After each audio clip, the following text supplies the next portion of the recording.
ప్రతిభా పాటిల్ జననం 1934 డిసెంబరు 19 భారతదేశ 12వ రాష్ట్రపతి. భారతదేశపు మొట్టమొదటి మహిళా రాష్ట్రపతి, మహారాష్ట్ర నుండి రాష్ట్రపతి పదవిని చేపట్టిన తొలి వ్యక్తి.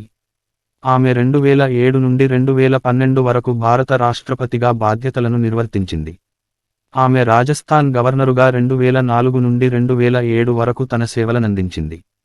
దేవి సింగ్ రామ్ సింగ్ షెకావత్ ప్రతిభా పాటిల్ భర్త. ప్రతిభా పాటిల్ నారాయణ రావు పాటిల్ కుమార్తె. ఆమె 1934 సంవత్సరము డిసెంబర్ 19వ తేదీన మహారాష్ట్ర రాష్ట్రములోని నందగావ్లో జన్మించింది. ప్రారంభ విద్యను జల్గాన్లోని ఆర్ విద్యాలయలో పూర్తి చేసింది.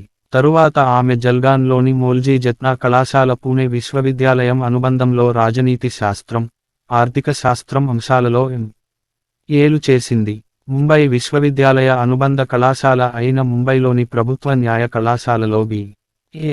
డిగ్రీని చేసింది. కళాశాల రోజుల్లో టేబుల్ టెన్నిస్ క్రీడలో బాగా రాణించిన పాటిల్ అనేక అంతర్ కళాశాల పోటీలలో గెలుపొందింది. 1962లో ప్రతిభా పాటిల్ ఎం.జె. కళాశాల కాలేజ్ క్వీన్గా ఎన్నికైంది. పాటిల్ జల్గాన్ జిల్లా కోర్టులో న్యాయవాద వృత్తిని ప్రారంభించింది. భారతీయ మహిళలు ఎదుర్కొంటున్న పరిస్థితులను మెరుగుపరచడానికి సామాజిక అంశాలపై ఆసక్తిని పెంచుకుంది. ఆమె 1965 జూలై 7న విద్యావేత్త దేవి సింగ్ రన్ సింగ్ షెకావత్ను వివాహమాడినది. ఈ దంపతులకు ఒక కొడుకు, ఒక కూతురు ఉన్నారు. అతడు కూడా రాజకీయ నాయకుడే.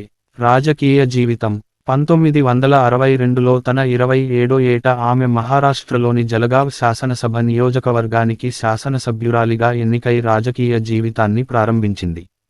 తరువాత ఆమె ముక్తైనగర్ నియోజకవర్గం నుండి 1967 నుండి 1985 వరకు వరుసగా 4 సార్లు శాసన సభ్యురాలిగా ఎన్నిక అయింది.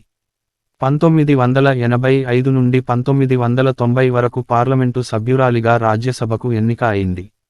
1991 సార్వత్రిక ఎన్నికలలో ఆమె 10వ లోక్ సభకు అమరావతి పార్లమెంటు నియోజకవర్గం నుండి గెలుపొందింది. తరువాత ఒక దశాబ్దం కాలంపాటు ఆమె రాజకీయాల్లో పదవీ విరమణ చేసింది. ఆమె మహారాష్ట్ర శాసన సభలో సభ్యురాలిగా ఉన్న కాలంలో అనేక కేబినెట్ మంత్రి పదవులను చేసింది. ఆమె రాజ్యసభ, లోక్ సభలలో అధికార స్థానాలలో కూడా పనిచేసింది. అదనంగా కొన్ని సంవత్సరాల పాటు మహారాష్ట్ర ప్రదేశ్ కాంగ్రెస్ కమిటీకి అధ్యక్షురాలిగా, national federation of urban cooperative బ్యాంకుకు డైరెక్టరుగా, government council of the national cooperative union of ఇండియాలో సభ్యురాలిగా కూడా తన సేవలనందించింది. 2004 నవంబరు 8న ఆమె రాజస్థాన్ రాష్ట్రానికి 17వ గవర్నరుగా నియమింపబడింది. 2004 నుండి 2007లో రాష్ట్రపతిగా ఎన్నికయ్యే వరకు రాజస్థాన్ రాష్ట్రానికి 24వ తొలి మహిళా గవర్నరుగా పనిచేసింది. అదే సంవత్సరము కాంగ్రెసు పార్టీ అభ్యర్థిగా ఏద్లాబాద్ నియోజకవర్గము నుండి మహారాష్ట్ర శాసనసభకు ఎన్నికైంది. రాష్ట్రపతిగా 2010 అక్టోబరులో డూన్ పాఠశాల ప్లాటినం జూబ్లీ వేడుకలలో సందేశమిస్తున్న పాటిల్ ఎన్నిక. పాటిల్ను 2007 జూన్ 14న యునైటెడ్ ప్రోగ్రెసివ్ అలియన్స్ యు.పి.ఏ. రాష్ట్రపతి అభ్యర్థిగా ప్రకటించారు. యు.పి.ఏ. మొదట రాష్ట్రపతి అభ్యర్థిత్వాన్ని ప్రకటించదలచిన మాజీ గృహమంత్రి శివరాజ్ పాటిల్ లేదా కరణ్ సింగ్ల అభ్యర్థిత్వాన్ని వామపక్షాలు అంగీకరించనందున పాటిల్ను ఒక రాజీ మార్గ అభ్యర్థిగా ప్రకటించారు. పాటిల్ భారత జాతీయ కాంగ్రెస్కు, నెహ్రూ గాంధీ కుటుంబానికి అనేక దశాబ్దాల పాటు నమ్మకమైన వ్యక్తిగా ఉన్నందున కాంగ్రెస్ నాయకురాలు సోనియా గాంధీ ఆమెను ఎంపిక చేసింది. అయితే రబ్బరు స్టాంప్ ప్రెసిడెంట్గా ఉండాలనే ఉద్దేశం తనకు లేదని పాటిల్ చెప్పింది. ఆమె రాష్ట్రపతి అభ్యర్థిగా ఎంపిక చేయబడిన నెలలోనే 2005లో విశ్రామ్ పాటిల్ హత్య కేసులో ఆమె సోదరుడు జి.ఎన్. పాటిల్ను రక్షించారని పాటిల్ ఆరోపింపబడింది.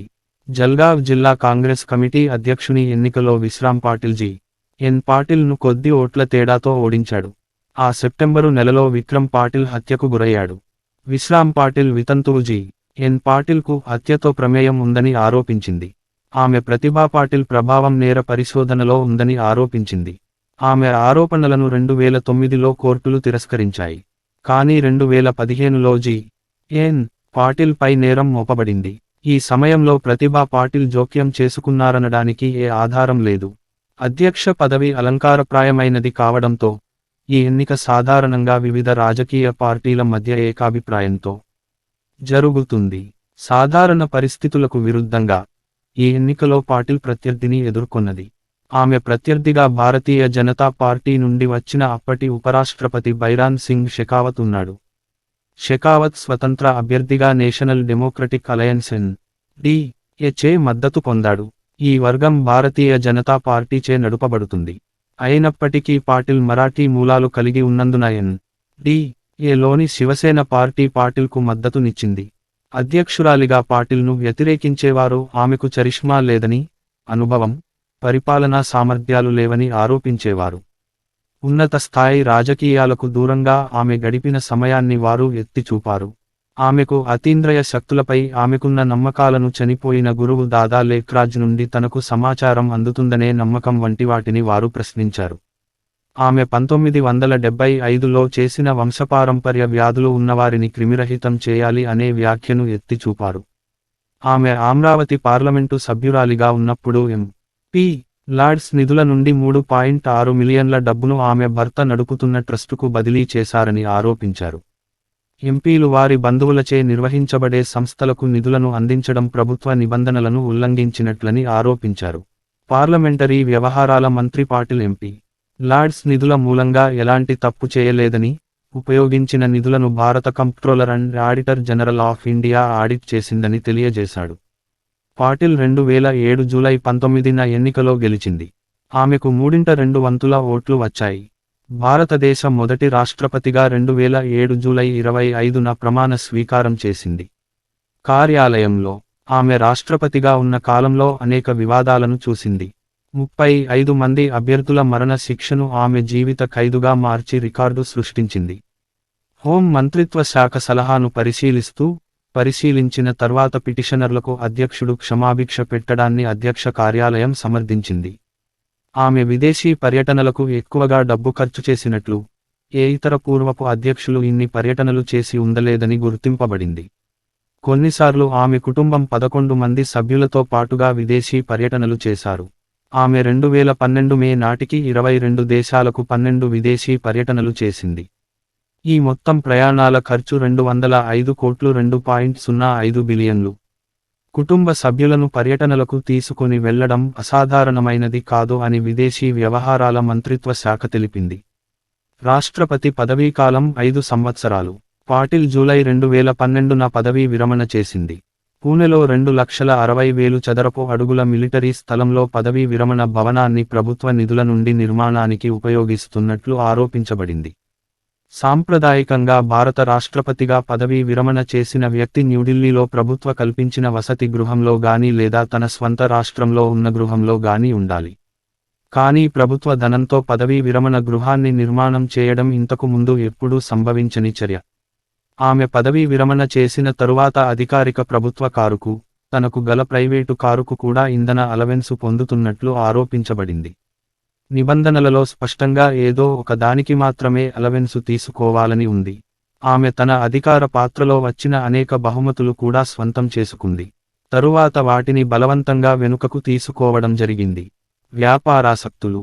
పూణెలోని అమరావతి, ముంబైలో ఆమె విద్యా భారతి శిక్షన్ ప్రసారక్ మండలం పేరుతో విద్యా సంస్థలను నెలకొల్పింది.